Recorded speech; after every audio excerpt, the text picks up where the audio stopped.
The front line is combat at its most brutal. It drives people to extreme acts for many complex reasons. They were fighting for each other, not for patriotism, but for their buddies. We reveal the most decisive front lines in the Second World War and take you deep into the heart of battle with the men who were there. They were attacking with divisions, and I had one rifle company with about 100 men. I was down to my last box of ammunition. We had no food, and we were hurting.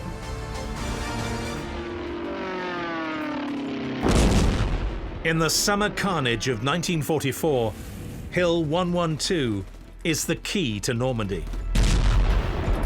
A deadly killing zone for Hitler's elite SS Panzers, and a graveyard for the British regiments that confront them. This mortar bomb went off behind me. And as I crawled back to me slit trench, this leg was dragging after me. I thought, oh, I've lost my leg. The rapidly shifting front line creates a totally new war of attrition. There were chaotic and busy times. We would lose commanders left, right and centre. Controversial decisions and suicidal assaults make Hill 112 a monument to defiance. It's a clear symbol of sacrifice, blood lost, even senseless slaughter.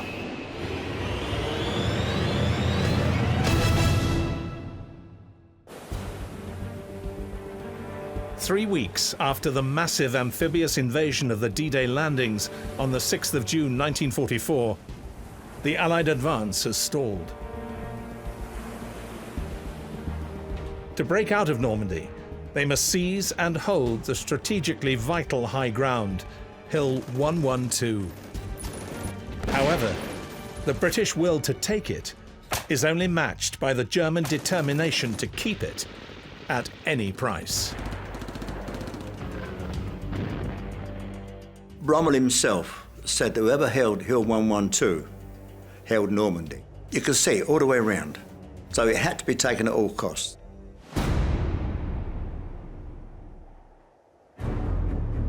Field Marshal Rommel knows it controls his front line in an area known as Death Valley.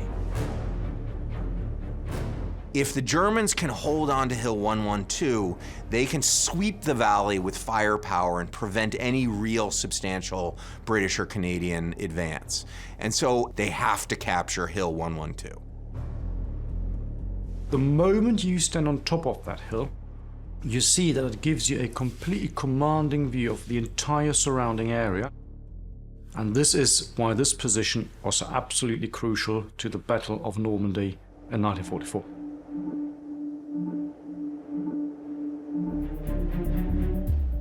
The high point along a 2-kilometer ridgeline, Hill 112 is hard to identify, but rises 112 meters above the surrounding fields. A perfect defensive position for the Nazis. It's going to be a massive undertaking at the best of time, and it's made much worse by the German defenders they're going to encounter. Waffen SS unit, both armored and mechanized, who have long fought on the Eastern Front, who know what they're doing, and who are ready to defend the hill. It falls to men from Scotland and the English West Country to enter this killing ground and storm the strategic ridge, even though the Germans can see them coming. You're on edge all the time. You can get killed any time, any second. If anybody tells you they weren't scared, then they're lying. Or they wasn't there, one of the two. I was scared all day, every day. The fighting in Normandy is far worse than anyone predicted or planned for. The Germans exploit the natural terrain brilliantly, particularly the thick bocage hedgerows, and make the Allies bleed for every metre. If you're under a lot of shell fire, that's when the shakes start. So there's a fear, constant fear and worry. It just gets to you in the end. Daily casualty rates start to surpass anything from the First World War or the Eastern Front, as the advance grinds to a halt. The situation in Normandy in late June is essentially one of stalemate. Not only have the Allies not successfully advanced into the interior of France, they're actually still quite close to the beaches themselves. The Allied plan is for the Americans in the west to take the port of Cherbourg and then Saint-Lô, while the British and Canadians flank Caen, moving east via Hill 112. But they now face up to 8 Panzer Divisions. Hitler's ambition was always attack, attack, attack, attack. So what he wanted to do was to concentrate his Panzer Divisions, his main strike force, in one almighty punch. Adolf Hitler is actually thinking about ways that he might force the British and Americans and Canadians back into the sea. That will force the Allies to withdraw entirely from northern France. It is now vital that the Allies stop this German counterattack, punch a hole in the front line, and destroy the panzers. The British commander, Bernard Montgomery, is actually coming under very heavy criticism to get moving. He's got to break out. We've got to break out of this stalemate and get going. But he can't figure out a way to do it. Under pressure, General Montgomery decides to risk a massive offensive named Operation Epsom. A huge thrust by 3 divisions through the German front line, across the River Odon and on to take Hill 112. But the Germans are determined to hold the high ground at any cost, using 2 of their most elite SS Panzer Divisions. On the 26th of June 1944, the scene is set for an epic struggle. The advance is spearheaded by the 15th Scottish Division, which punches an 8-kilometre deep hole in the Nazi front line at great cost. That was known as the Scottish Corridor, and before it was named Death Valley. And all over, it took 3,000 men died and wounded to take that hill. It was one of the bloodiest battles of the war.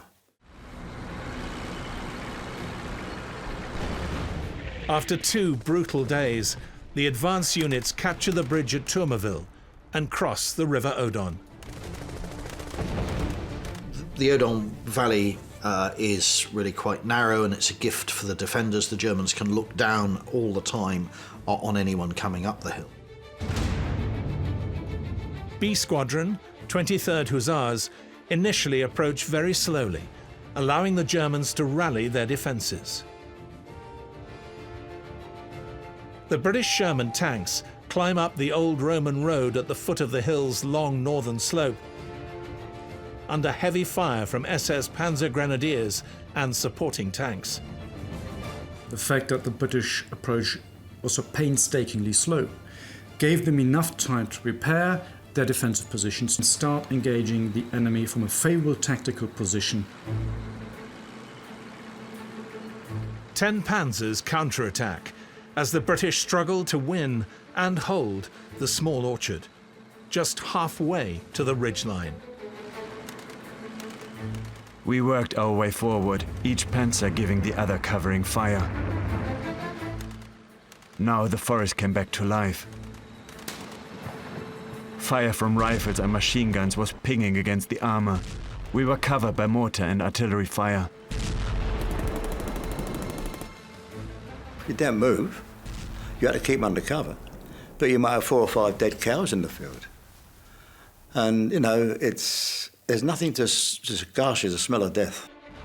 In the chaos of a fast-moving battle, your own artillery fire can be as deadly to friend as foe. Saw this explosion, and 2 chaps that had been walking along were dead. One was absolutely blown to bits, you might say. He was skinned, and his mate was laying on the ground full of holes from shrapnel. But we still think that it was one of ours, it fell short. The British send in more troops, as nearly 40 Shermans are destroyed by the infamous German 88s. Which were renowned, and rightly so, as the best anti-tank weapon, tank killer of the entire war. Incredibly powerful gun. You're just outgunned. It's as simple as that. Theirs is bigger and has got a longer range than yours has. So you have to get close. So your only chance of defeating them is to drive towards them as fast as you can and hope that they don't kill you before you get close enough to hit them. And as a military tactic, that's not got much going for it. Particularly against the fanatical troops of the 12th SS Panzer Division, Hitlerjugend. We didn't mind the average German. We didn't like these SS fellows. The unit we were against was the 12th Panzer, and they were the German youth, you know, teenagers, and they were horrors. 17 and 18-year-old volunteers from the Hitler Youth back in Germany, and they were trained to be aggressive and to prove themselves in battle as the very vanguard of Nazism, and it made them a very, very potent force. They just held out and held out and held out, most of the time to annihilation, and indeed very, very few Hitlerjugend prisoners were ever taken.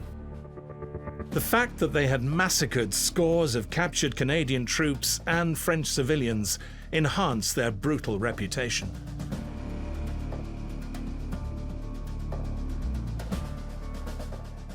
But their ruthlessness is here aided by the failure of British battlefield tactics. Rather than the infantry quickly advancing to destroy the German 88s, decimating the British armour, the British stop and dig in.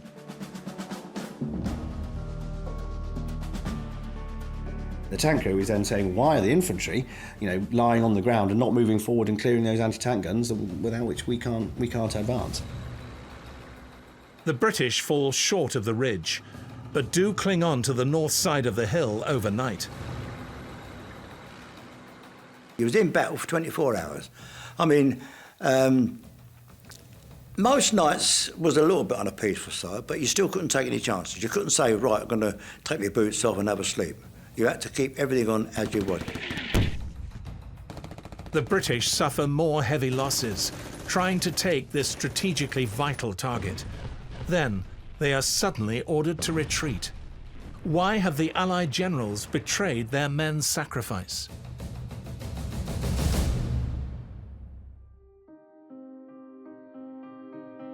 The British withdraw with heavy casualties.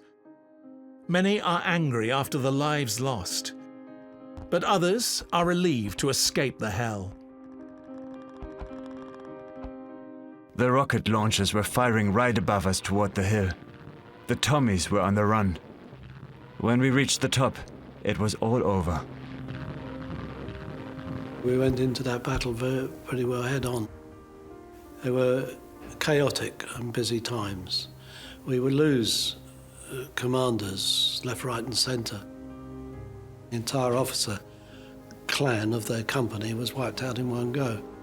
So you would find that platoons would be commanded by sergeants to a very large degree. What the troops on the ground do not know is that a massive new German force is about to intervene. The 2nd SS Panzer Corps, with 2 battle-hardened panzer divisions from the east, has just arrived in Normandy and is quickly ordered to retake Hill 112. This signals the German determination to control the ridgeline at all costs and turns it into a decisive battlefield. The battle for Hill 112 could have all ended completely differently had we held on that first night. But we had no concept of just how valuable it was to the Germans. So when they deploy, they arrive not just with infantry, but with tanks, and that makes all the difference.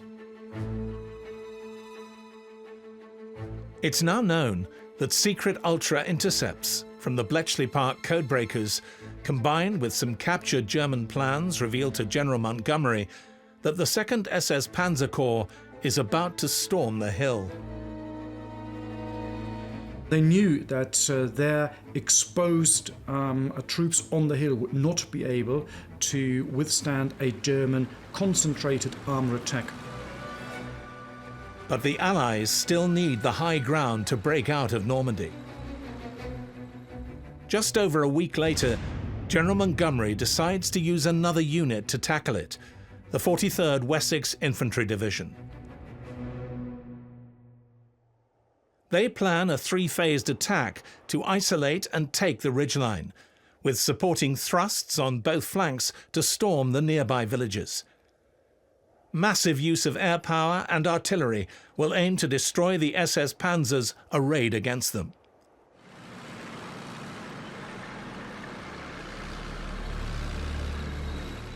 But the 43rd Wessex is a largely untested unit.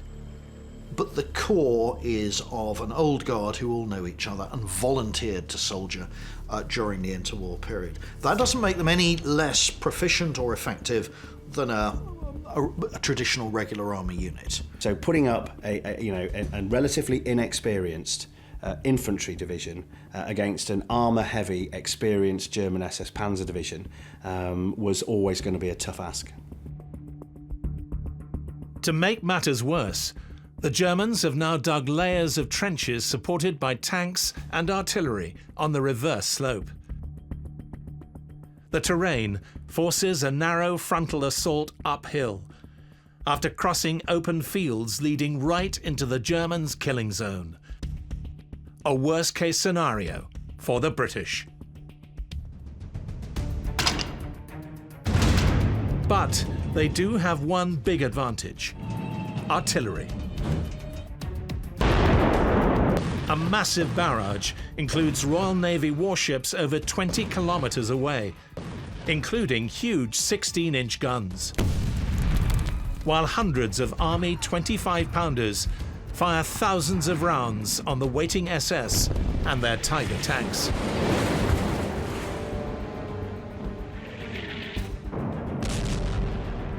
Günther Hensel fell full length into a bed of flowers. A piece of shrapnel had taken off the back of his head. Poor Günther, who had looked forward with such impatience to his first battle.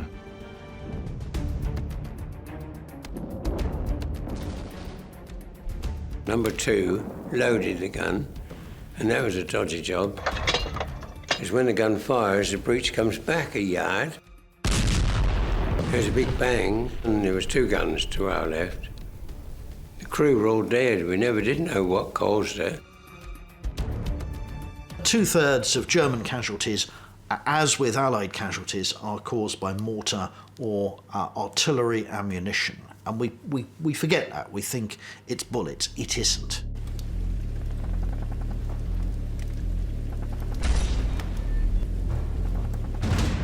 The 4th Somerset Light Infantry has to storm the Nazi defences and take the hill, supported by tanks. They launch their assault across open fields, sprinkled with poppies, as the end of the British barrage devastates their own advance guard. And then they hear a terrifying sound as the ground erupts. 11 men dived into the corn for cover, but only 1 stood up again. These are the dreaded Moaning Minis, Nebelwerfer rockets fired from multiple barrel launchers, hidden far away.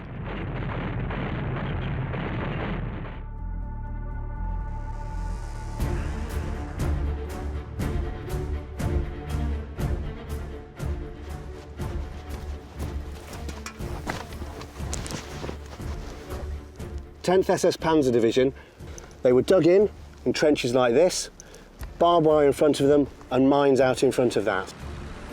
Behind them they had dug in tanks behind the brow of the hill, Panzer IVs. They also had 88s and Nebelwerfers, the Moaning Minis that the British particularly detested. they would also have mortars firing into the cornfield in front of them, and that's what the Somersets were facing as they walked up the hill towards the Germans. Some of them would be armed with a weapon like this.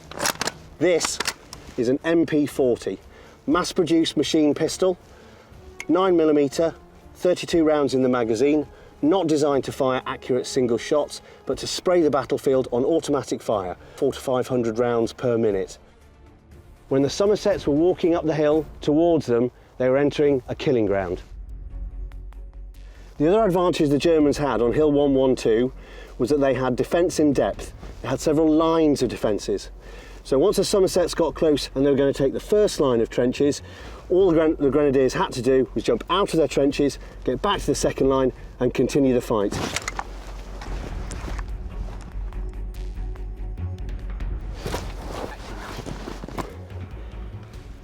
This was the other advantage that the Germans had. They were now back in their second line of trenches, still looking down the slope towards the Somersets and spraying them with fire. It takes 4 long, hard hours for the Somersets to battle their way just over half of the kilometre to the top of Hill 112, where their front line stops by the Croix des Filandriers, a shrine to the crucifixion. The Germans coined a particular phrase for Hill 112, and they called it in German the Kalvarienberg, so the Calvary Hill.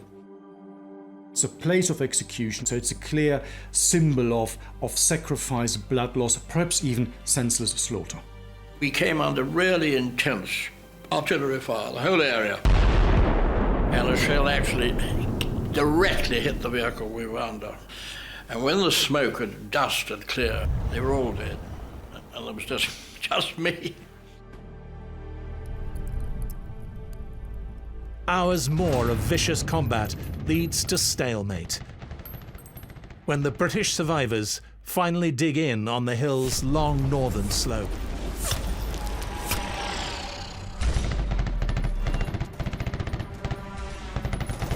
The skyline was dominated by Churchill tanks, brewing up. Not a pretty sight. They'd all gone too far over the ridge and were knocked out like ninepins. There were dead and wounded men lying all over the ground. Their bodies burnt black all over. They desperately need more tanks to advance further.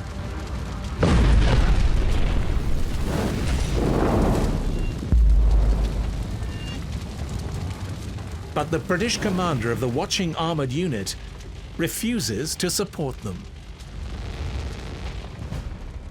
Brigadier Michael Carver is in charge of the 4th Armoured Brigade, tasked to help the hill assault. He is young, but has been quickly promoted after decorated service in North Africa, and now confronts his own divisional commander. He insisted that I should order my tanks to advance over the crest. I said that I expected the leading regiment to take at least 75% casualties. Finally, he accepted my arguments. The decision not to deploy the tanks and to support the infantry in its attack has been extremely controversial. No Panzer commander would have refused such a request, but many defend Brigadier Carver's decision. And he does that with every justification because of the German anti-tank capability and the threat of German armour. As a result, the British offensive to take the hill grinds to a halt. However, the flanking assaults by other parts of the 43rd Wessex take the largely deserted villages, such as Eski, due west, and Malto to the east, before losing them to determined German counterattacks the same day. But as the panzers start to move in support, they become prey to a key Allied advantage: air power.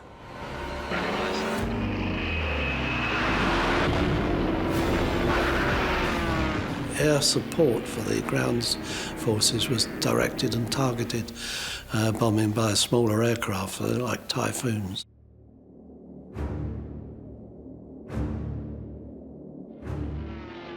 If we felt any pity for the Germans, we felt it then.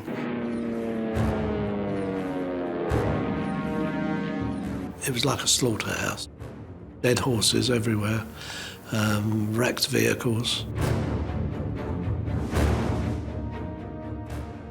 They rush like a swarm of veritable hornets and shower us with a hail of bombs. Simultaneously, smoke grenades envelop everything around us in a few minutes in impenetrable white. This method of fighting was really new to us. We had never seen anything like this in any theater of war. With the noise of an express train, the field seemed to rise up in flames. Explosions tore at the tortured earth. My comrade at my side had become a mass of gory rags.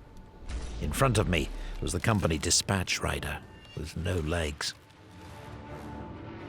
It was that air power that really tipped the balance in Normandy towards the British, the Canadians, and the Americans.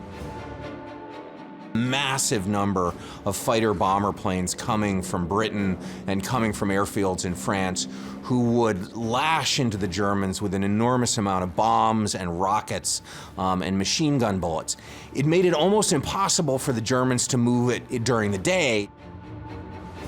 But worsening weather and a low cloud base stops them shifting the embedded panzers dug in on the wooded hillside. The 43rd Wessex commanders meet and agree that the hill must be taken, no matter what the cost. They make the difficult decision to send in the divisional reserves, the 5th Duke of Cornwall's light infantry. Some of them realize it is virtually a suicide mission. This is a challenge that happens throughout history, is that you're sending soldiers to die, but they know how strategic that hill is and how necessary it is to capture it. The 5th Cornwalls are a raw but highly trained reserves unit, now led by a popular lawyer, Dick James. He is 26 years old. The German High Command declares the hill a key position.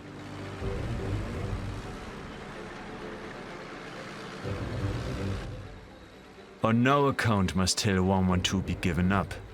It is the pivot for the whole front. We must hang on to Hill 112. General Eberbach has also decided to unleash his only armour reserves, the rest of the 2nd SS Panzer Corps. The 10th SS Panzers, already defending Hill 112, are now bolstered by the 9th SS Panzer Division and the 102nd SS Heavy Panzers. They ring Hill 112 in steel, on 3 sides. So these were 2 divisions that were going to be used in a violent counterattack. And instead what happens is they are drawn into a battle on top of the hill, which means they can't be used anywhere else. This decision effectively ends any hope of Hitler's dream for a mass armoured counterattack in Normandy. But it also means the Cornwalls lack a key element needed for any successful attack: numerical superiority. 5th, Cornwalls definitely did not have a 3-to-1, and in fact they were outnumbered themselves, and so their chances of success were very slim indeed.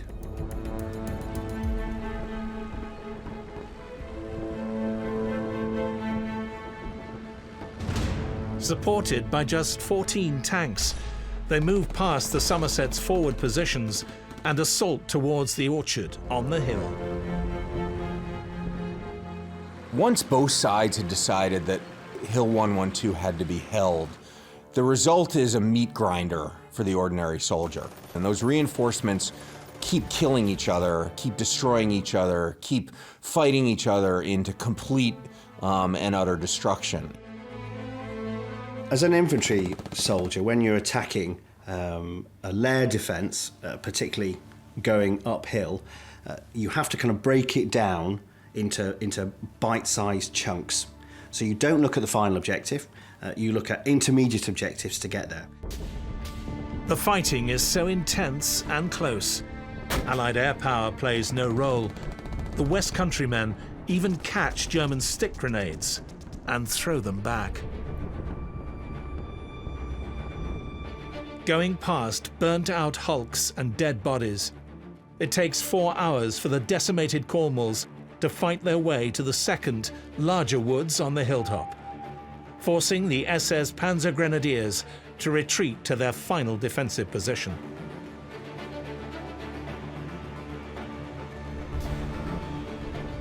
It was a dry stone wall overgrown with bushes. It gave good cover and a good field of fire.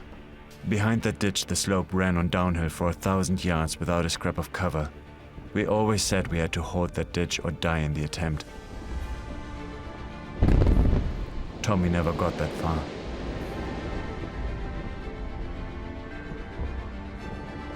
What you do is you fight within your little group of men. You fight for the people next to you and with you, and that's basically the inner cohesion. This is also what made the German Wehrmacht very, very strong, because they put an awful lot of emphasis on small unit cohesion. The German counterattack causes crippling casualties as it pushes the Cornwalls back to the woods on the hilltop. Then it gets worse. Panzers now drive them back down the hill to the orchard.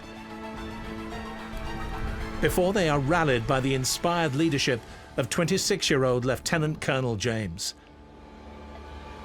and supported by fearsome crocodile tanks with their gruesome killer, the flamethrower.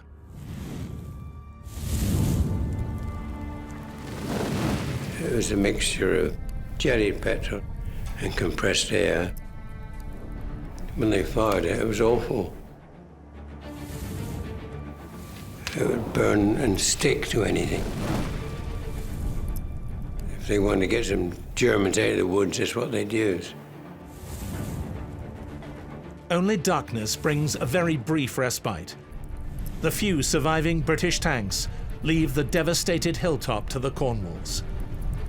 The terrible losses mean there are lots of field rations to go round. Only the tea tastes of petrol. But any hope of rest is quickly shattered by a sustained German artillery bombardment.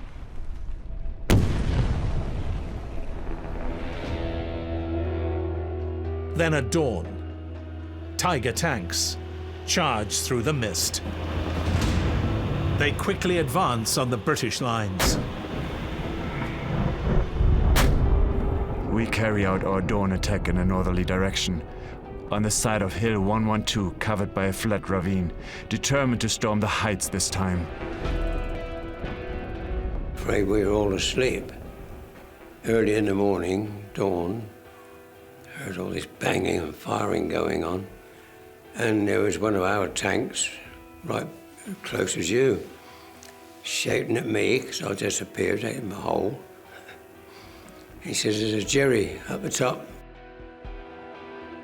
Through the dawn mist, 15 Shermans from the Royal Scots Greys rush up the hill to support the beleaguered Cornwalls.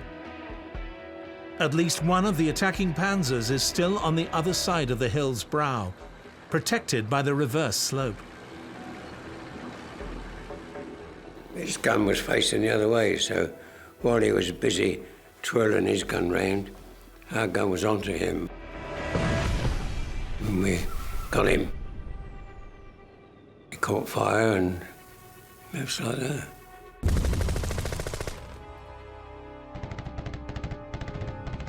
The two Shermans on the left have already been silenced by us. Then light bombers appear over the fighting area. Like eagles, they shoot down from the air, loosen their bomb load and pull up.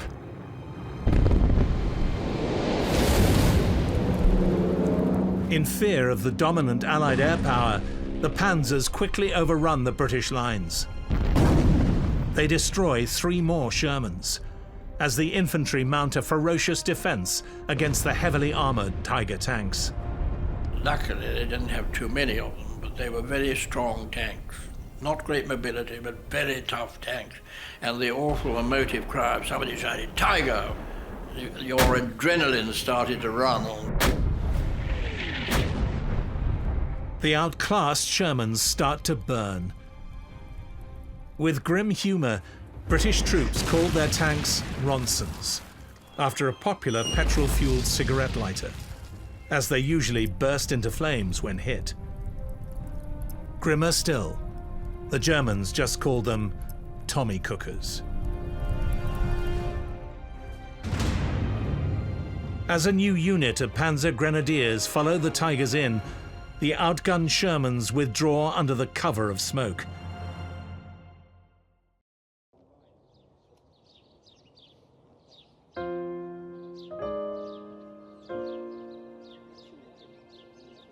The remnants of the Cornwalls regroup at the orchard down the north slope.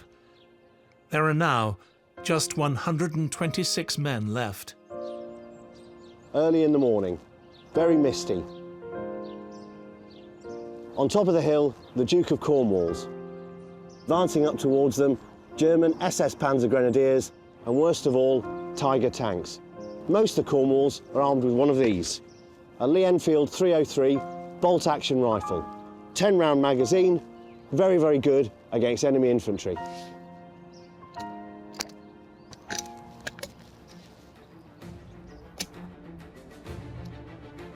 Lee Enfield, no good against Tiger tanks.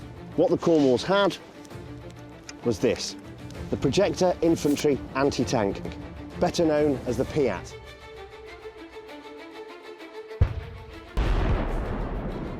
A Piat is like a small cannon, right?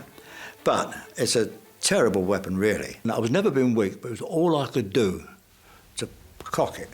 The Americans had the bazooka, the Germans the Panzerfaust and the Panzerschreck. It does have some useful advantages. There was no backblast, so what that means is that the position of the firer is not going to be given away to the tank crews that it's firing at. But it also had some disadvantages. Firstly, it's incredibly heavy and difficult to move. So the round would go up here onto this spigot. On top of the spigot, it's a heat round, high explosive, anti-tank. With the weapon in firing position, round in, sight up, Panzer 50, 80 or 110 metres, aim up, fire.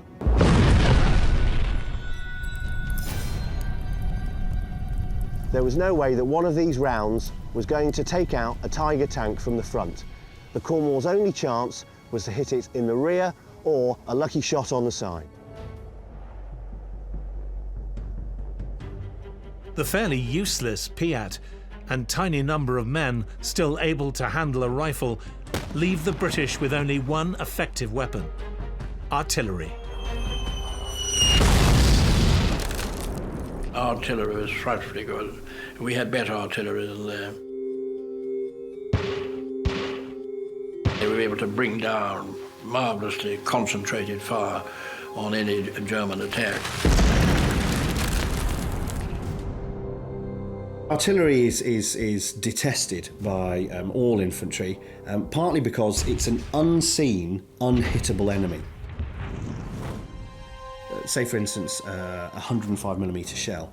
Where it lands, if you're within 10, 50 metres, the actual explosion itself will tear you to pieces.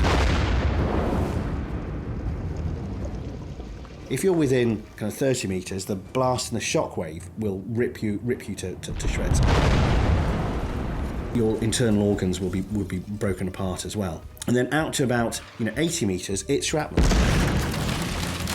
Shrapnel is the infantry killer.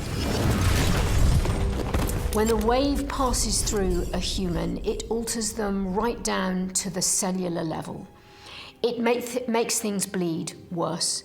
It opens up soft tissue that might otherwise have remained closed. So it does more damage to soft tissues in areas like the stomach, in the chest, and in the face.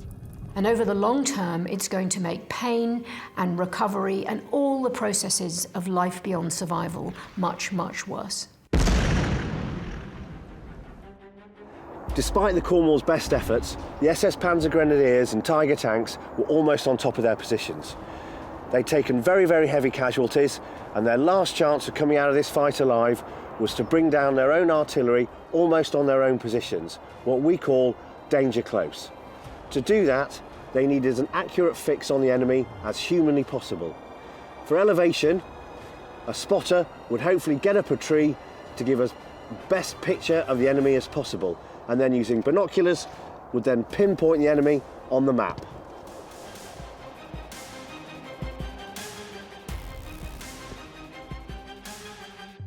The spotter would then turn to the signaller and, using the number 18 radio set, would communicate a fire mission to the gun line several miles to their rear. It's a simple machine, on and off, and a series of tuning levers.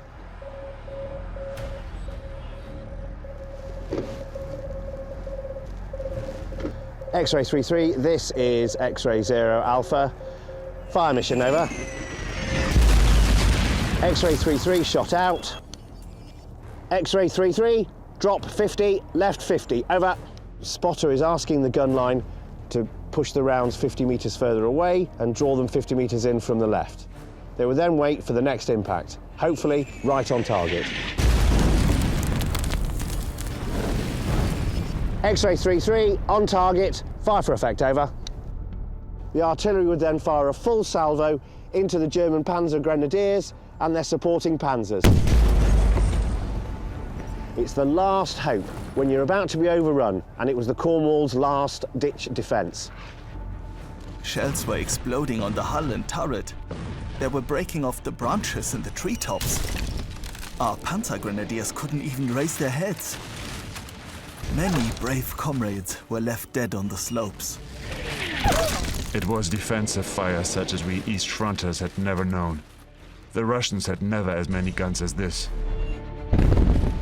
The Cornwall's young commanding officer, Lieutenant Colonel James, climbs a tree to get a more accurate map reference. But then he is hit and falls down, almost decapitated. His loss is a devastating blow to morale. But the near-suicidal artillery storm stops the German advance. It also allows the British to retake the wood beside the hilltop, at a cost.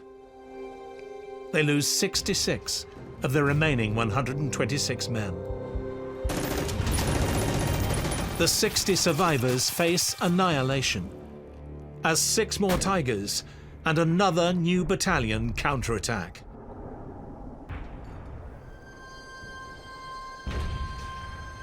The few British still able to fight again dig in around the shattered woods. They manage to destroy 3 armoured assault guns, but are then forced to retreat back down the hill in the face of overwhelming odds. The scale of the fighting is now etched in the landscape itself.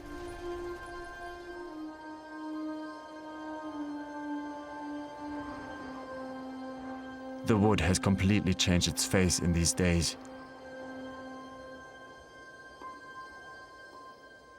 Bleak, bare tree trunks accusingly raise their stumps to the sky. And the countless craters give the impression of a lunar landscape. After less than 2 days' combat, the Cornwalls have been forced to abandon the bodies of many comrades in the wasteland. The sight was beyond all imagination. The dead, friend and foe, lay in masses on the open ground right up to the little wood.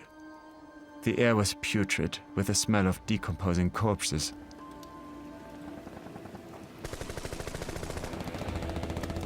That night, the 4th Somersets try again to reach the top of the ridge, but fail, leaving the whole hill in German hands.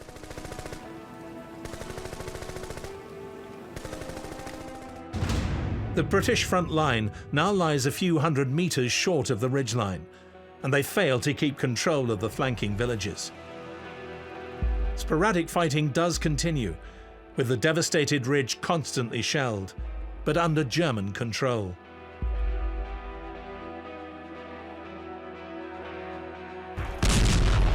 In just a few days' fighting, the hill has consumed some of Hitler's best troops. A week later, the British and Canadians finally break through the city of Caen, cross the River Orne, and move east. While the Americans secure Saint-Lô, and by the end of July, have destroyed the German front line in western Normandy.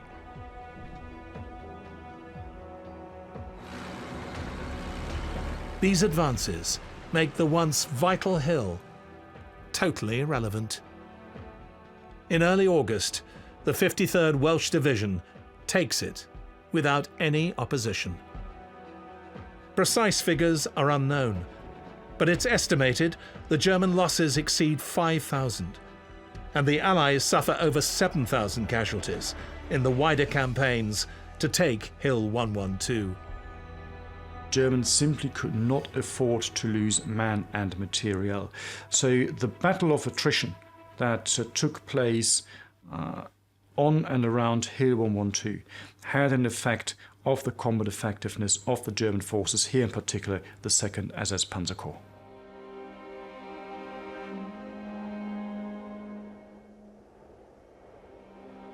A handful of British infantry units has largely rendered the 2 SS Panzer Divisions unfit for combat. But not all the casualties are physical. The 5th Cornwalls suffered 26 diagnosed shell-shock cases on Hill 112, while their Wessex Division records 360. One man shoots himself in the foot as he could not take any more.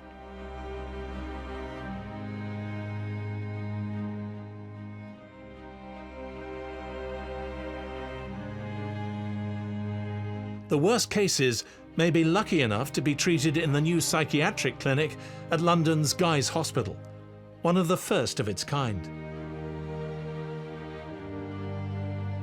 The treatment initially would be rest, reassurance, when doctors could begin to talk to him about what he'd been through and suggest ways of restoring his mental health. But in 1944, even this specialist centre is operating in the dark. Psychiatrists were finding their way in the Second World War. They were learning about post-traumatic illness. Or what we would now term PTSD. It's not until 1980 that PTSD, post-traumatic stress disorder, is fully recognised by the American psychiatric profession.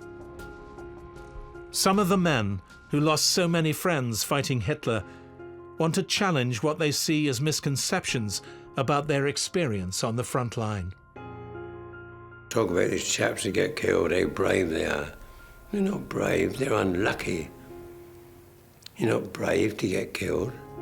They see their war service as doing their duty, to be endured and not glorified. I wasn't overjoyed, put it that way. I mean, he's someone's brother, someone's son, someone's husband. If it had been the other way around, they shoot me. It's just something you had to do and you did it. You don't think about why you did it or how he feels or whatever. You don't get time for that. I'm having my breakfast, sausage and whatever, and this mortar bomb went off behind me and then knocked me over.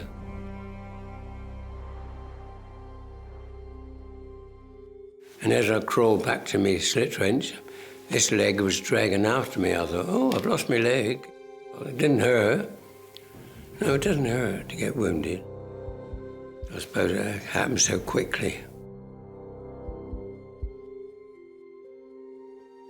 In the campaign for Normandy, the average daily casualty figures exceed those of the Great War's biggest battles, with over 6,000 lost every day. So Normandy is more attritional than the worst battles of the First World War for the 2.5 months of its duration, and no one had anticipated that. The losses are so horrific, they changed the Allies' tactics on the front line.